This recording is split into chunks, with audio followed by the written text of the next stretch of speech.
Halo semua, di video kali ini kita akan bahas iPhone X. Hah? iPhone X di 2021? Eits, biar tahu, tonton dulu videonya. Ini dia iPhone X.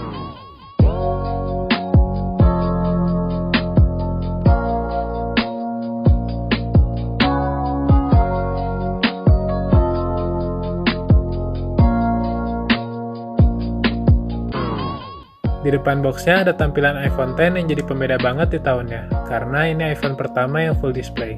Di sini ada tulisan iPhone sama ada logo Apple.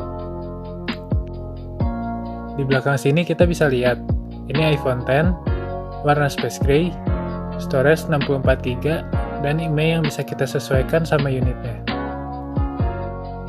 Langsung aja kita unbox. Di dalam sini ada iPhone-nya, ada kertas-kertas sama manual book. Kalau kita beli baru, kita bisa dapat 2 stiker Apple seperti ini. Charger bawaannya cuma 5 watt, dan kita dapat earphone dengan port Lightning.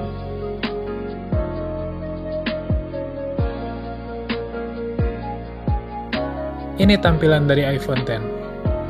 Layarnya yang full display kelihatan keren banget. Bodi pinggirnya dari bahan stainless steel yang bikin kerasa premium. Material belakangnya pakai Gorilla Glass, tapi jadi gampang banget nempel bekas sidik jari. Layar iPhone ini udah pakai Super Retina OLED dengan ukuran 5,8 inch yang pas di tangan. Bezelnya tipis, jadi kalau buat nonton film bisa full banget. Puas liatin layarnya yang jernih. Di layarnya ini udah punya fitur 3D Touch. Cara pakai 3D Touch-nya, kita tinggal tekan layarnya lebih keras, sampai kita kerasa kayak neken sebuah tombol. Salah satu fungsi dari 3D Touch itu fitur Pick and Pop.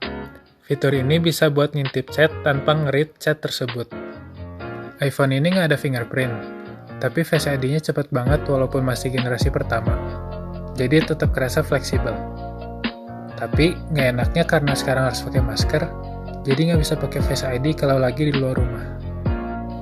iPhone ini udah pakai iOS 14,4. Kalau kita update ke iOS 14,5 yang beta, iPhone ini jadi bisa ke-unlock pas kita pakai masker, asalkan kita pakai Apple Watch. Sayangnya, nge-unlock Face ID pakai masker ini khusus untuk teman-teman yang menggunakan Apple Watch. Jadi setelah teman-teman update ke iOS 14.5 beta 1, teman-teman juga harus update WatchOS 7.4 beta 1 di watch-nya, baru fiturnya jalan. Dan kalau kita tahu, Apple biasanya kasih waktu 5 tahun atau 5 generasi iOS buat update. Jadi kalau dari tahun perilisannya, iPhone X ini mungkin dapat iOS terakhirnya, iOS 16, di tahun 2022 nanti. Apa ini bakal jadi masalah? Kalau buat yang pengen selalu update iOS, mungkin ini bakal jadi bahan pertimbangan. Apalagi kayak update iOS 13 ke 14 yang kerasa banget, karena ada tambahan widget dan app library. Tapi untuk pemakaian normal, buat chatting, sosmed, main game, nggak bakal ada pengaruh signifikan walaupun iPhone udah nggak dapat update iOS. Karena kalau buat WA doang, tahun 2020 kemarin aja, gue masih sempat pakai iPhone 5S yang masih lancar-lancar aja. Apalagi iPhone X ini yang udah pakai chipset A11 Bionic. Pasti masih kuat buat pemakaian normal 3-5 tahun ke depan. Kamera belakangnya ini, dua-duanya 12 megapiksel. Kamera yang atas itu kamera wide, dan yang bawah untuk makro. Walaupun cuma 12 megapiksel, tapi hasil kamera belakangnya udah bagus banget. Kamera depannya cuma 7 megapiksel.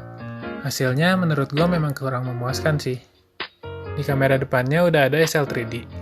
SL3D itu fitur di kamera depan iPhone yang ngebuat Face ID-nya jadi cepet banget. Nah, yang unik di iPhone X ini, pertama kalinya muncul Memoji. Memoji juga pakai fitur SL3D di kamera depannya. Jadi karakter Memoji yang kita bikin bisa ngikutin gestur muka kita. Selanjutnya kita bahas tentang fitur-fitur yang sering dipakai. Assistive Touch ini banyak orang yang pakai karena bisa sangat memudahkan karena segala macam fungsi ada di sini. Mulai dari ke homepage, buka notification center, control center, lock screen, sampai restart iPhone. Tapi gue sendiri kadang ngerasa kagok kalau ada Assistive Touch ini. Reachability. Ini kepake banget kalau kita lagi kagok pakai satu tangan dan terlalu jauh menjangkau layar bagian atas. 3D dan haptic touch. Ini sudah dijelaskan di bagian sebelumnya yang kasih kita feedback kalau kita neken sesuatu di layar. Tap to wake. Ini sangat kepake buat gue pribadi. Karena waktu mau pakai, jadi nggak usah pencet tombol samping lagi. Yang terakhir ada fitur back tap. Fitur ini bisa custom sesuai keinginan kita. Kalau di sini gue pakainya double tap untuk show atau hide assistive touch karena fitur ini suka kepake dan juga suka gue hide. Dan triple tap untuk screenshot. Tapi beberapa pengguna iPhone juga kurang suka fitur ini karena kalau lagi nggak sengaja ketuk-ketuk iPhone-nya malah nyala fiturnya. Ini nih fitur yang menurut gue butuh banget di zaman sekarang, NFC. Walaupun belum banyak, menurut gue kedepannya bakal ada banyak pembayaran yang bisa pakai NFC. Apalagi zaman pandemi gini, orang bakal lebih sering kepake cashless payment daripada cash. NFC juga udah bisa dipakai untuk top up e-money atau flash. NFC letaknya ada di belakang sini, di bagian dekat logo Apple. Kita tinggal taruh flash atau e-money ke daerah NFC ini. Ukuran baterainya 2700 mAh. Tergolong kecil sih untuk HP sekarang. Apalagi layar retinanya yang tajam, bikin konsumsi baterainya jadi gede. Screen time iPhone ini rata-ratanya sekitar 6-7 jam. Untuk pemakaian sehari-hari sih, iPhone X gua yang baterai health-nya udah 84%, nggak cukup buat dari pagi sampai malam. Sehari minimal ngecharge sekali lah, pas siang atau sore. Ada juga fitur True Tone di iPhone. Fitur True Tone ini gunanya menyesuaikan white balance HP dengan temperatur cahaya lingkungan sekitar. Buat yang beli iPhone second, fitur ini bisa hilang kalau misalnya LCD iPhone pernah diganti dengan kualitas yang kurang bagus. Jadi buat yang mau beli iPhone second, mungkin cek dulu fitur ini jalan atau enggak. iPhone X ini bisa fast charging sampai 18 watt.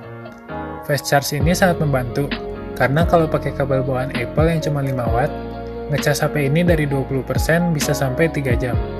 Sedangkan kalau pakai fast chargingnya, cuma butuh waktu 1 jam 30 menit. iPhone X ini udah didukung Qi wireless charging yang dipakai juga oleh Samsung. Tapi sayangnya, walaupun kita pakai wireless fast charge 20 watt, iPhone ini cuma bisa nerima 7,5 watt, sesuai update iOS 11,2. Buat chargernya sendiri, gue pakai merek Acmic dengan harga promo yang cuma 129.000. Udah dapet adapter dan kabel C to Lightning 18 watt. Kalau wireless charge-nya, gue pakai merek Keep yang udah support 20 watt fast charging. Produk yang gue pakai ini rekomen banget, karena harganya yang murah, tapi kualitasnya nggak murahan. Jadi, di 2021, masih worth nggak buat beli iPhone X? Menurut gue, iPhone X ini masih worth banget buat 2021. Apalagi harganya yang udah jauh dari harga barunya dulu. Tapi performance-nya nggak kalah sama HP-HP sekarang. Buat yang mau beli iPhone X ini, bisa cek link di deskripsi. Segini aja review kali ini. Bye!